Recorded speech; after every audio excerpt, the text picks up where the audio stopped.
दृष्टिकोनातून आज वैशाख वद्य प्रतिपदा ज्योतिषशास्त्रामध्ये विशाखा नक्षत्र आहे आणि वर्ज स्थिती आहे, परंतु स्वामी महाराजांची पुण्यतिथीचा दिवस असल्यामुळे आजचा दिवस सुद्धा पुण्यवान आणि धन्यवान आहे.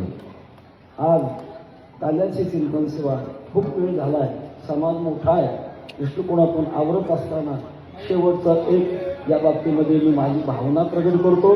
आज त्रिवेणी संगम झालेला आहे. संघर्ष, सत्ता आणि सत्य या तीन गोष्टींचं एकत्रीकरण झालं. संघर्षातून सत्ता, सत्तेतून सत्य.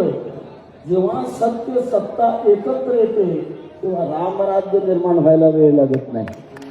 आणि म्हणून या तिघांची एकत्रता कायम राहावी, आपल्या देशाचा सर्वांगीण विकास व्हावा असे स्वामी महाराजांच्या चरणांनी प्रार्थना करून काल्याच्या निमित्ताचा एक श्लोक आणि माऊलीचं भजन जय विठ्ठल नंतर मनोगत प्रगट करण्याकरता लक्ष्मण महाराज